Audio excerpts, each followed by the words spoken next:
Hello future filmmakers, my name is Kyle and welcome to Frame by Frame, a series dedicated to the craft of filmmaking. So check this out.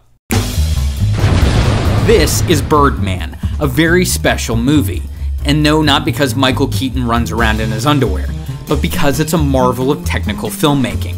Why? Well, look at what you're watching. It's all one take. Impressive, huh? Well, guess what? There's no cut at the end of this sequence, or anywhere else in the movie. That's right, Birdman's covered in just one continuous shot. Now I know you're asking yourself, how the hell did they do that? Well, here's the short answer.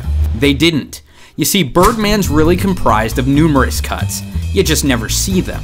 In fact, you probably just missed one. But how is that possible? Well, it's simple really. I mean, the principle behind the technique is nothing new. In fact, a movie made 67 years ago attempted the same feat. And yeah, Alfred Hitchcock directed it too.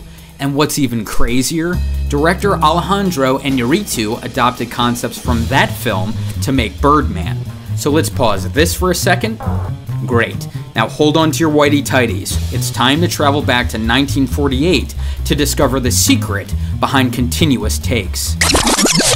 Okay, so check it out. This is Alfred Hitchcock's 1948 film Rope. It was, in fact, Hitchcock's first color film, and arguably his most experimental. It concerns two college friends who murder a former classmate. Their motive? Well, to prove they can get away with it, because somehow that makes sense. Anyway, the pair hide the body in the apartment and throw a party after. Even better, they invite their old professor, played by Jimmy Stewart, to the soiree. And so begins the suspense. Will Jimmy smell the body over this disgusting food? Will these two egotistical nerds get an A for effort? And will this old woman ever shut up? Don't forget to write. And mind your P's and Q's. Nope. No, she never does. Ever.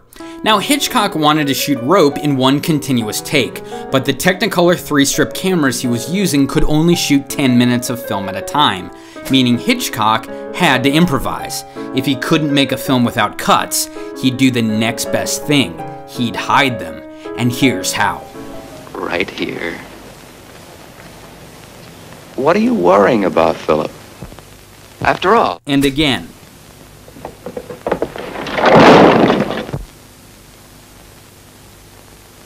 Hitchcock does this 5 times throughout the film. The other 5 edits are hard cuts, like this one. Now clearly Rope isn't seamless, as many film professors claim it to be, so if yours does, feel free to proclaim he or she is full of shit. But the idea is generally the same. You see, the technique's fairly simple. Obscure the screen to hide the cut. Now in Rope, Hitchcock only does it the one way. Push in until the screen's blacked out, cut, then pull out to reveal another take. But what does any of this have to do with Birdman? Well, everything really. You see, this technique of obscuring the frame, it's not just used in Birdman, it's relied upon. Not with plodding dolly pushes, of course, but in subtler ways. Let me show you. Dude, you're wrong! Alright, stop. Here's cut number 1. Hidden to the naked eye, obscured by VFX, but present either way, and I'll tell you why. From this angle to this one, there's a major change in exposure, one which would likely call for the operator to adjust the f-stop. Second, there's the tilt, and that, my friends, is the red flag. You see this motion blur? Perfect place to hide a cut. Why? Because the image is obscured. What you're seeing is blurred, unrecognizable, and what you can see is fairly uniform in both texture and color. So if you bury a cut here, nobody's gonna notice. And here's how you do it. This is shot 1. Dude, you're wrong! Run through the action, end on the tilt, cut. And here's shot 2, which starts with a tilt. Then the frame lands on Keaton's back, and the camera tracks with him from there. 2 shots that create the appearance of 1. But why do this? Well, if you didn't notice, there's a band in the crowd, not to mention extras. Coordinating all of them to pull off this shot would require a ton of prep, plus multiple takes. so a smart first AD wouldn't lump this action onto a sequence this complex. There's just too many moving parts, and Iñárritu didn't want to attract attention in Times Square. In fact, the band was used to distract onlookers from the production, so from here to here, that's not one take, no way. Now, once this madness ends, guess what follows?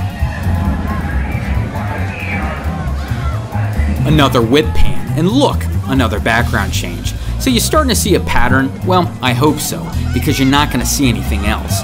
What I mean is these cuts are seamless.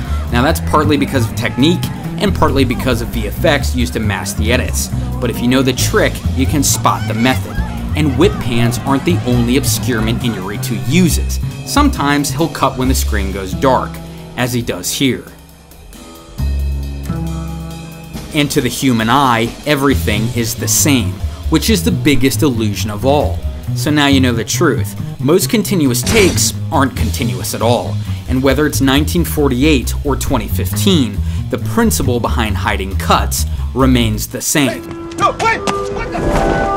You see, the key is to distract you, the viewer, in order to disguise edits. Now, filmmakers can do that with whip pans, objects moving through the foreground, or even obscuring the entire image, as we saw in Rope, with camera pushes like these. Either way though, the result's the same. The image is obscured, and so is your focus, creating the illusion of simultaneous action. So is Birdman's design as revolutionary as the media stated? Not really. These techniques are almost a century old after all. But Birdman took this concept and gave it wings, perfecting it to such a degree that this movie doesn't just fly, it soars.